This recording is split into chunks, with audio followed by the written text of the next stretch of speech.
Hello everyone and welcome back to Let's Play Shin Megami Tensei. Sorry for not making a video sooner. Phantom Pain kind of just took over my life, and I wanted to get that out of the way before I, well, one, got further in school and got more busy, and two, before I had to worry about making Let's Play videos again. So, yeah, I played enough Phantom Pain for now. But, yeah, so first things first, as you can see, just went to recruit some demons in Shinagawa. Now, after fusing the Hino Kagetsuchi, my party looked a little bare bones, so I figured I might as well go out and grab some demons. Right here, I grab a Zealot. If I was playing casually, I wouldn't even bother grabbing a Messian minion, just because, as I said before, Gaians are generally a lot easier to grab. I just wanted to show off what a successful Messian negotiation looks like.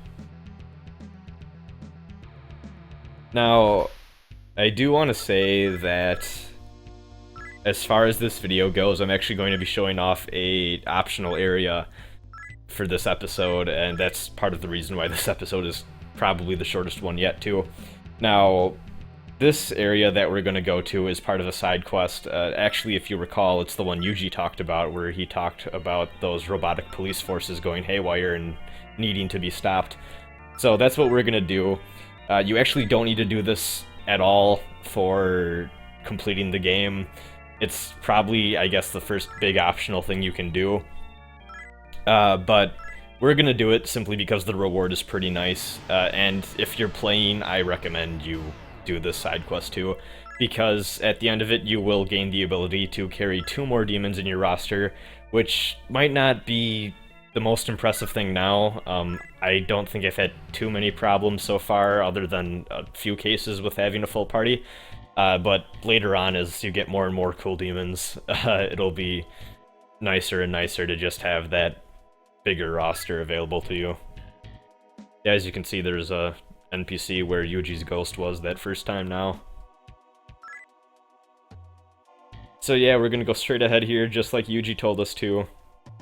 And in the next episode, actually, we're going to be turning left down that fork, because that's the next area of the game and the only path we haven't gone down so far. Yeah, so this dungeon's gimmick is actually pretty annoying. I fucking hate this area. Now, this dungeon itself isn't too big. It has a lot of floors, and probably looks really intimidating at first, but the floors are not actually too large.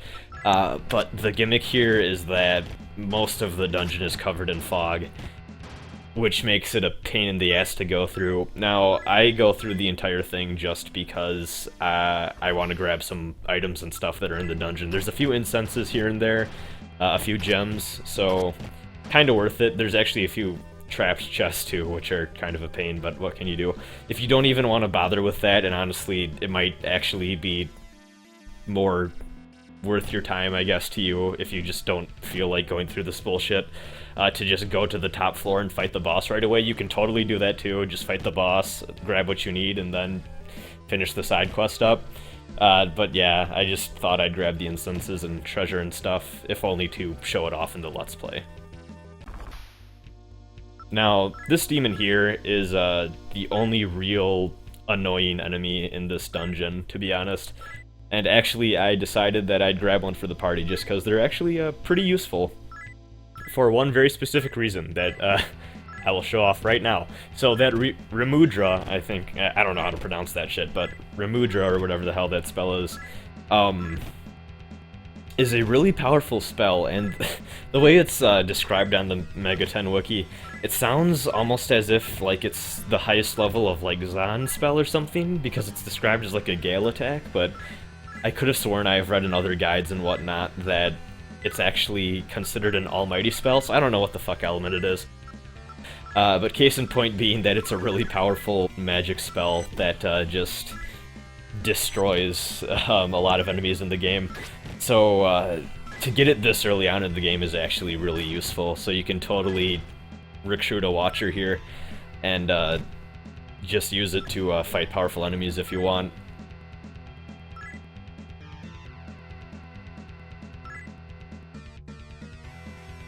Also, it is nice to have a watcher in your party, because whenever you find another mob of Watchers in the dungeon, you can just hit the negotiation command to get out of the battle with them, which is actually what I do, just because if you get unlucky and they just all spam Remudra, you can very easily lose a character, so that sucks, and I just don't want to deal with that.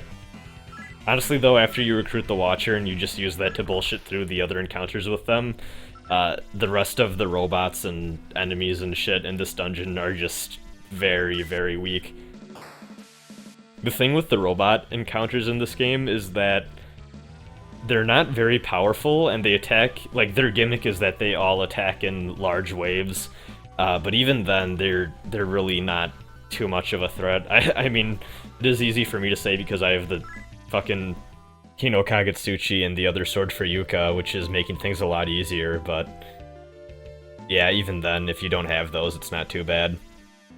So, if you saw right there on the first floor, there's an exit, and you can go out to the overworld, and then to the northeast is the 4 entrances to Ginza that there are, and to the south is a little radio tower area, which kind of useless right now, but we can go there later for a another optional event. So we're going to be heading there later, but for now we're just going to continue exploring this this nice little area, and get what we need, then get the hell out of this obnoxious fog-filled tower.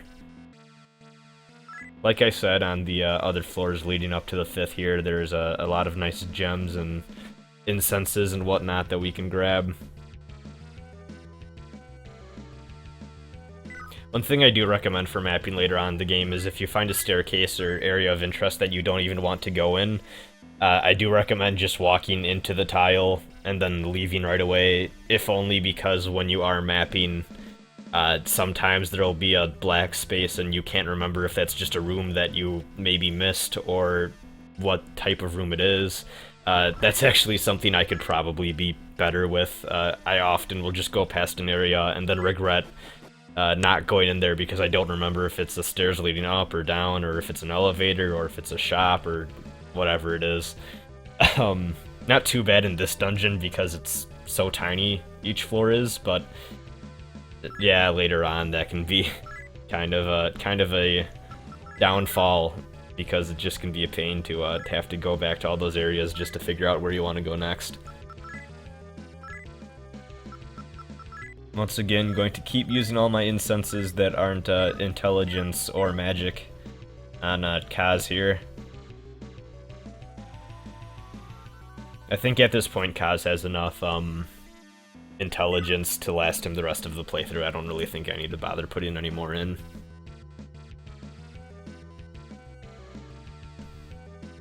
Almost all the way to the top. 4th floor ain't too extraordinary, actually, if I recall. I think there's like one noteworthy thing. I might even be... Actually, no, there is at least one chest I know that is useful here. But I don't actually think there's too much, unfortunately.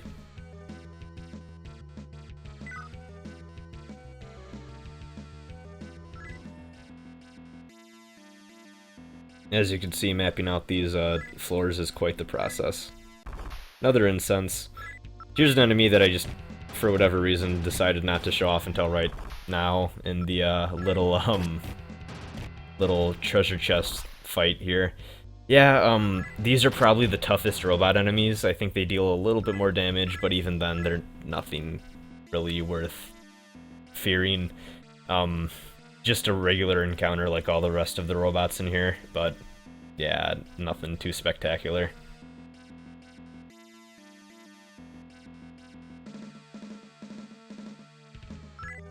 Yeah, I went down the stairs because I couldn't for the life of me find the staircase on the last floor because it's through a tiny hallway, so I had just used the elevator instead. And Yuka leveled up. Her stats are actually turning out a little more evenly than they usually do for when I play through this game, which is fine. She's still pulling her weight, so there's nothing wrong with that. I think I might start to actually put some points in strength more so now that she has her sword, but I don't know, maybe I'll just keep focusing on magic. I haven't really decided yet because I don't want to fully cheese through the game, but at the same time, it will be most efficient for me if I actually did cheese through the game and just put all of her points into strength from now on, probably. If you do put points into intelligence and magic, mostly magic, but intelligence does help, you will actually learn spells with her faster too, by the way. Her spell learning alongside the other two party members that learn magic is not actually level-based. It is based on a formula that factors in your different stats and your level. So if you put more points into magic, you will learn spells faster, which pretty useful. If you're curious what that formula is, actually, I think I'll go ahead and put all of the party members' magic learning formulas down below in the description, actually, just in case you want them.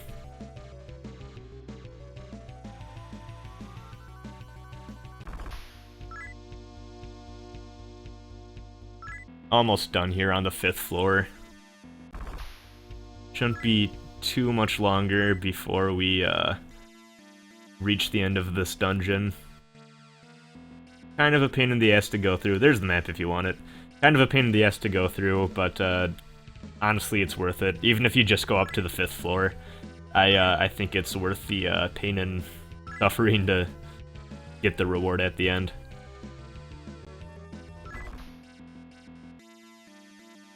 And that is a boss door if I've ever seen one. Dr. Wily? Oh no.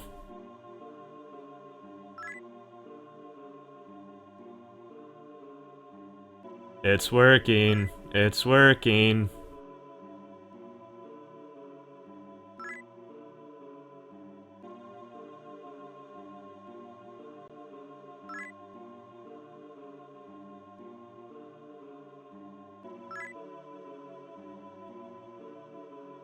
Is this the Days of Future Past? What the fuck is going on? So, this is kind of one of the lamest boss fights ever, because he just sends a wave of regular enemies at us. So yeah, auto battle is fun, I guess. But actually, that was not the real boss battle, that was just the appetizer. So let's go ahead and destroy this here control system.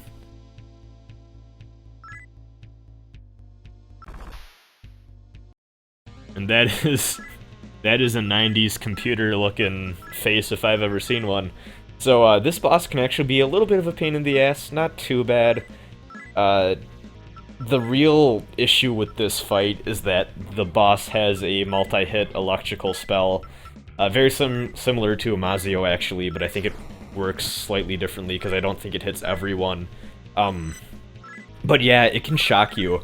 And if you go into this fight with either not too many people in the party at once, or if you go into the fight a little bit under-leveled, you probably actually have a decent chance of just getting stun-locked, which sucks.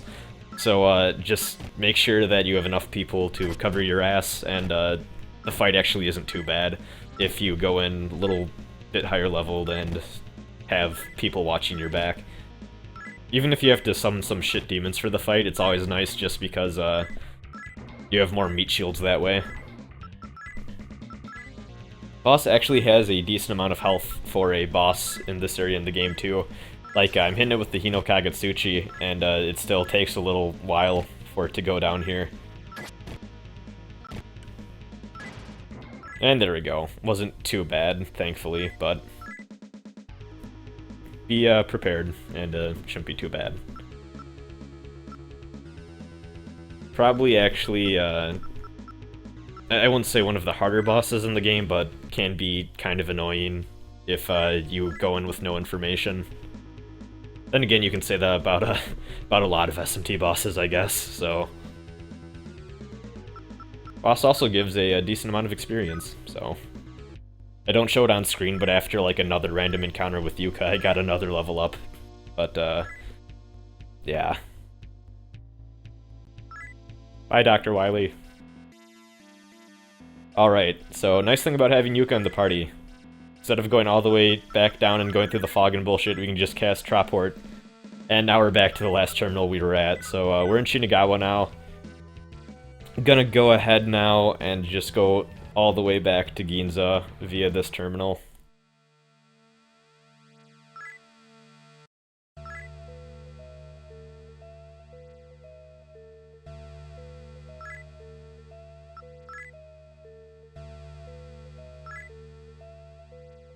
Now, if you recall, Steven said something last time we saw him in the Ginza basement about getting a memory board to upgrade your comp, and that is exactly what we just did. So we're gonna go pay Steven a visit, and he will help us out. That's the stairway. Well, actually I think there's a closer stairway, so I think actually this is wrong. Just ignore this, I guess. Anyways, yeah, there's the room Steven's in. I think I did show off the wrong staircase. There's like 4 stairways down into the Ginza basement, and one is pretty close to Steven. I think I showed off the wrong one. I apologize. No one's perfect. Got this calming Steven music going on at least. Makes me feel better about my failure of Let's Playing.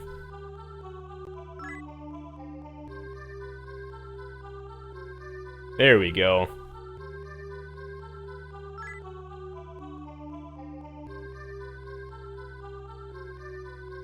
Thanks a lot, Steven. That was a nice little sidetrack from the main story for a bit, and very useful. So once again, I'm gonna Troport back. Now we're just gonna save up, and then next time we're gonna go down that other path in the fork in the road that we haven't gone down yet.